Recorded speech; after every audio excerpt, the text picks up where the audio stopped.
Halo semuanya. Baiklah, untuk menyambung materi kita pada pertemuan sebelumnya tentang sistem koordinasi, sebelumnya kita telah bahas mengenai sistem saraf. Nah, sekarang kita akan masuk ke dalam bahasan mengenai alat indera. Tubuh manusia dilengkapi dengan suatu reseptor penerima rangsangan dari lingkungan yang berupa sistem indera. Rangsangan yang seperti fisik, kimia, biologi, dan mekanik akan diterima oleh alat indera sebelum diteruskan ke bagian saraf pusat seperti otak dan sumsum tulang belakang. Nah, pada umumnya manusia memiliki 5 indera sehingga disebut sebagai panca indera, yaitu indera peraba, indera penglihatan, indera pengecap, penciuman, dan indera pendengaran. Kelima indera ini memiliki suatu reseptor khusus untuk mengenali perubahan lingkungan. Nah, dengan reseptor-reseptor yang dimiliki oleh alat indera ini, manusia dapat mengadakan respon yang akan digunakan untuk atau sebagai upaya proteksi terhadap gangguan-gangguan atau stimulus yang berasal dari luar tubuh maupun dalam tubuh. Nah, mata contohnya mempunyai reseptor khusus untuk menangkap cahaya. Telinga mempunyai suatu reseptor khusus untuk menangkap suatu getaran dan menjaga keseimbangan. Begitu juga dengan yang lainnya. Nah, fungsinya akan dapat berjalan dengan baik apabila sistem saraf atau otak tidak mengalami gangguan ataupun kelainan, sehingga rangsangan yang diterima oleh reseptor pada alat indera dapat diteruskan ke otak dan dapat diberikan respon yang baik. Pertama kita bahas adalah tentang indera penglihatan atau mata. Jadi bagian yang pertama adalah sklera. Sklera ini merupakan lapisan luar yang berwarna putih. Kemudian dia disusun oleh jaringan ikat fibrosa. Nah, fungsinya adalah sebagai lapisan pelindung. Jadi kalau yang sering kita lihat di luar, mungkin untuk orang Indonesia bola matanya hitam atau coklat gelap, coklat tua. Nah, yang berwarna putih ini sebenarnya adalah lapisan sklera. Kemudian kornea. Kornea berfungsi untuk memfokuskan bayangan objek pada retina. Nah, dilindungi oleh selaput transparan yang dinamakan konjungtiva. Selanjutnya koroid. Koroid ini merupakan lapisan tengah yang terdiri atas jaringan ikat yang berpembuluh darah. Fungsinya adalah untuk menyediakan makanan bagi bagian mata yang lainnya. Nah, untuk bagian depan dari koroid, ya, ini koroid. Untuk bagian depannya itu ada lapisan yang mengandung pigmen atau lapisan yang berwarna yang bernama iris. Jadi iris inilah yang akan mempengaruhi warna dari bola mata seseorang. Kemudian ini juga dapat dikaitkan dengan pewarisan atau secara genetik, sehingga dapat berbeda antara satu golongan atau satu ras, suku bangsa tertentu dengan yang lainnya. Contohnya mungkin kalau orang Asia lebih cenderung kepada coklat tua atau kehitaman. Kemudian dibandingkan dengan orang Eropa mungkin ada variasi seperti bola matanya mungkin yang biru, ya, dan sebagainya. Nah, kemudian pada bagian tengah iris itu ada yang namanya pupil, ya. Jadi pupil ini dapat berubah secara refleks yang dikendalikan oleh otot-otot di sekitar iris. Kemudian perubahan pupil ini akan dipengaruhi oleh intensitas cahaya.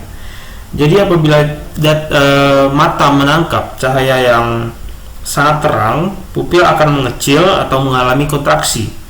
Sementara itu apabila cahaya redup, pupil akan melebar atau mengalami dilatasi, ya. Makanya jadi ketika cahaya gelap, ya, biasanya ukuran lingkaran hitam pada bola mata seorang terlihat lebih besar. Selanjutnya ada retina. Jadi retina ini merupakan lapisan terdalam dari mata yang peka terhadap cahaya. Nah, bagian retina yang peka terhadap cahaya dinamakan fovea atau bintik kuning. Sedangkan ada juga bagian yang tidak peka disebut sebagai bintik buta. Pada bagian retina terdapat berjuta-juta reseptor cahaya atau penerima cahaya yang disebut sebagai fotoreseptor. Kemudian bagian retina yang paling banyak mengandung fotoreseptor adalah bagian retina yang terletak di sumbu mata. Nah, fotoreseptor sendiri dapat kita bedakan menjadi sel batang atau rod cell dengan sel kerucut atau cone cell. Untuk sel batang ini memiliki respon yang peka terhadap cahaya redup atau gelap. Kemudian sel batang mengandung pigmen rhodopsin, yaitu kalau pigmen rhodopsin itu adalah senyawa antara vitamin A dan suatu protein. Ya. Nah, kemudian rhodopsin ini akan terurai saat terang dan terbentuk kembali saat gelap. Pembentukan rhodopsin membutuhkan waktu yang disebut sebagai waktu adaptasi rhodopsin, yaitu sekitar 20 detik. Yang kedua, sel kerucut atau cone cell. Sel kerucut ini memiliki respon peka terhadap cahaya terang.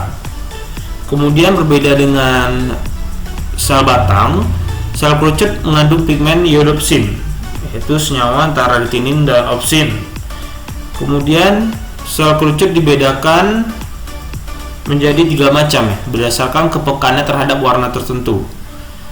Yang pertama adalah sel kerucut yang peka terhadap warna biru, yang peka terhadap warna hijau, dan sel kerucut yang peka terhadap warna merah. Nah, jadi berbagai warna dapat dilihat oleh mata itu merupakan kombinasi dari ketiga sel kerucut ini.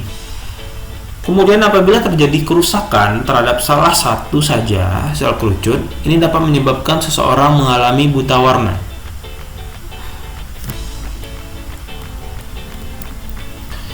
Bagian mata yang selanjutnya adalah lensa mata. Lensa mata berbentuk bikonkav, cembung. Kemudian sifat fisik dari lensa mata inilah yang akan menyebabkan mata itu dapat mengumpulkan cahaya. Terletak di belakang pupil. Kemudian lensa mata ini memiliki daya akomodasi atau kemampuan lensa mata untuk memipih atau mengecil dan mencembung atau membesar. Nah, setelah itu ada namanya aqueous humor. Jadi ini adalah cairan yang mengisi rongga mata antara kornea dan lensa mata. Jadi aqueous humor ini akan membantu untuk menjaga bentuk mata. Kalau misalnya mata tidak mengandung aqueous humor, bisa saja matanya menjadi mengkerut atau hilang tegangannya. Selanjutnya ada vitreous humor, cairan kental yang terdapat di belakang lensa mata. Fungsinya adalah untuk membantu memfokuskan cahaya yang masuk, kemudian difokuskan ke bagian retina. Nah, bagaimana cara kerja mata hingga bisa melihat benda? Yang pertama adalah cahaya memantulkan objek dan mengirim pada garis lurus menuju mata. Kemudian cahaya melalui kornea menuju pupil dan diteruskan ke lensa mata. Selanjutnya, kornea dan lensa mata akan membelokkan atau membiaskan cahaya agar dapat difokuskan ke retina. Nah, fotoreseptor pada retina akan mengkonversi cahaya menjadi suatu gelombang elektrik. Gelombang elektrik ini melalui saraf optik menuju langsung ke otak, di mana otak akan memproses sinyal-sinyal itu menjadi suatu bayangan, diterjemahkan menjadi suatu bayangan.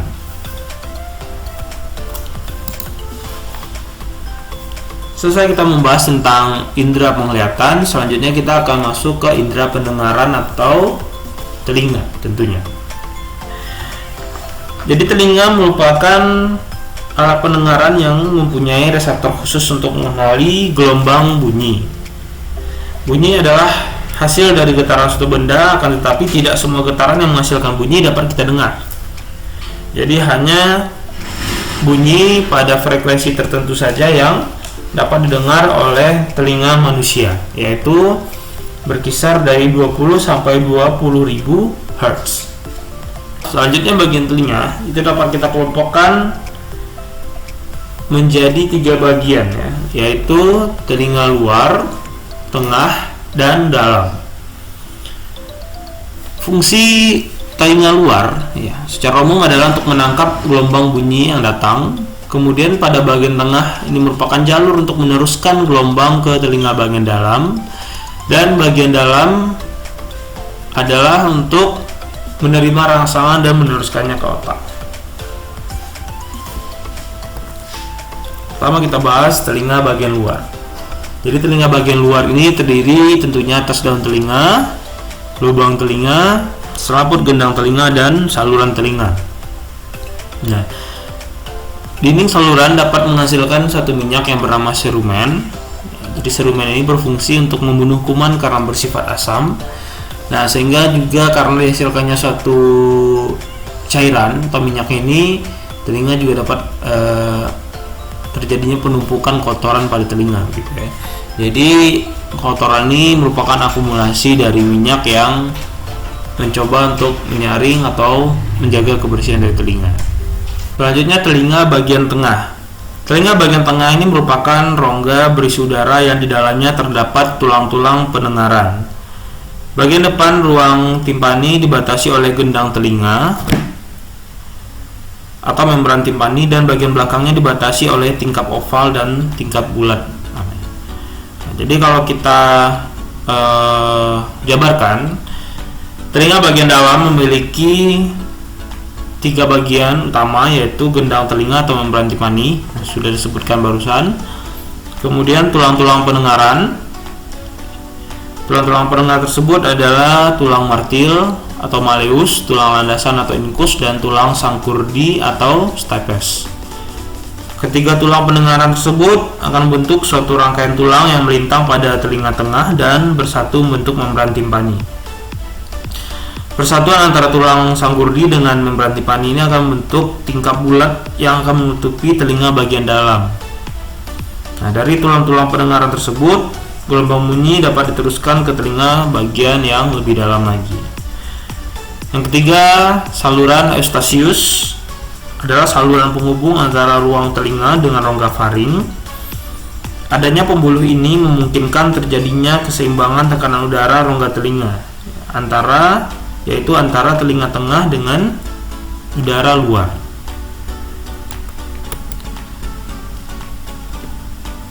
Selanjutnya adalah telinga bagian dalam.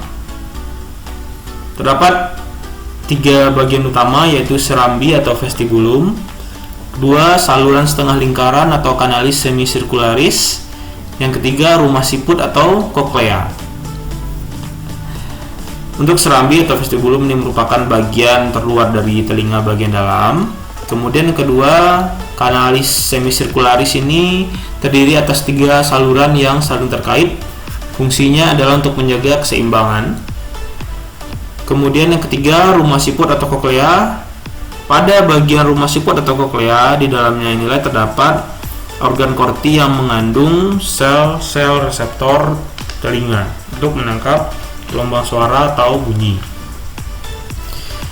Nah, di dalam koklea terbagi lagi menjadi 3 daerah, yaitu skala vestibuli bagian dorsal, kemudian skala media bagian tengahnya.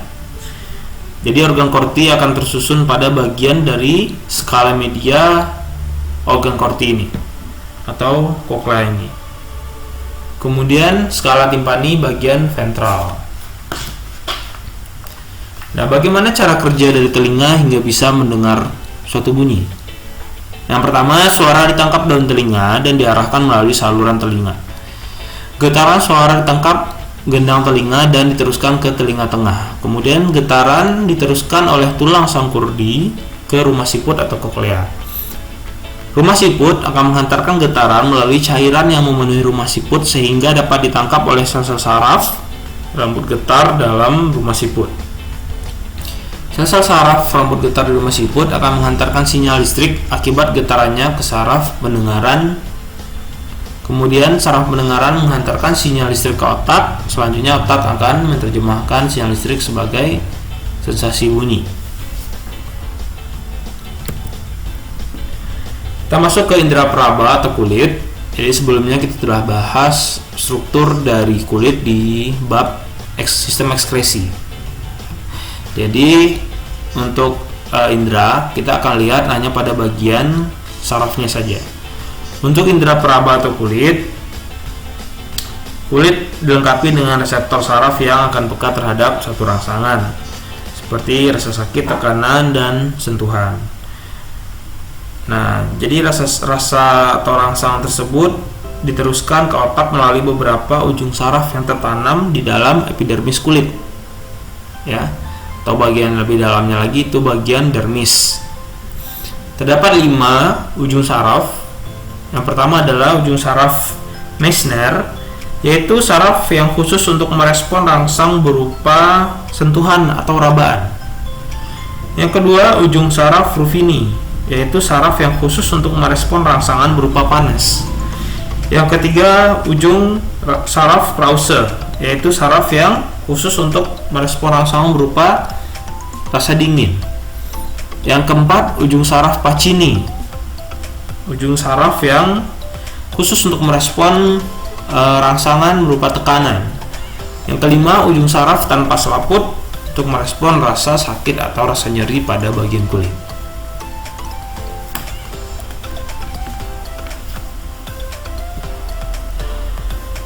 Nah, jadi selanjutnya adalah indera pengecap atau lidah. Lidah ini merupakan indera pengecap yang akan peka terhadap rangsangan rasa. Kemudian pada permukaan lidah ini mengandung sel-sel reseptor, yaitu sel-sel epitelium yang telah terorganisir menjadi suatu kuncup pengecap. Nah, umumnya kuncup pengecap terdapat pada permukaan lidah mengalami penjuluran berupa tonjolan-tonjolan yang biasa disebut sebagai papila. Jadi kuncup pengecap ini adalah kumpulan ujung saraf pengecap yang peka terhadap rangsangan rasa. Terdapat 4 cita rasa ya yang sudah kita ketahui seperti manis, pahit, asam, dan asin. Pada kebaharuan dari suatu riset atau penelitian ada lagi suatu rasa yang namanya rasa umami atau rasa gurih gitu. Nah, sebelumnya kita telah mendapatkan pemahaman terdapatnya 4 rasa ini, kemudian posisinya di dalam lidah memiliki suatu daerah-daerah tertentu ya.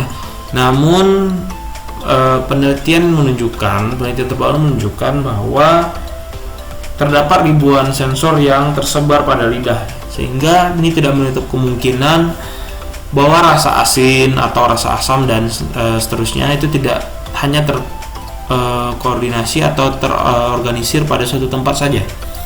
Jadi bisa saja rasa asin atau rasa manis itu dapat kita rasakan di berbagai bagian lidah, tidak hanya misalnya di pangkal atau di tepi lidah, tapi bisa juga kita rasakan pada semua bagian lidah karena serabut saraf atau reseptornya tersebar di sana. Kalau kita kelompokkan terdapat 3 jenis papila berdasarkan bentuknya: filiformis atau benang, circumvallata berbentuk bulat, dan fungiformis atau seperti jamur. Yang terakhir adalah indera pembau atau hidung. Indera pembau terdapat pada selaput lendir rongga hidung, di mana indera pembau ini didukung oleh satu kemoreseptor yang terdapat di dalam hidung. Hidung ini juga dilengkapi dengan saraf olfaktori, sebelumnya juga kita bahas, yang peka terhadap gas atau bau. Nah, zat kimia atau gas akan masuk ke dalam hidung lalu larut dalam lendir dan merangsang ujung saraf. Kemudian impuls ini akan diteruskan ke saraf pusat otak untuk mengenali bau tersebut.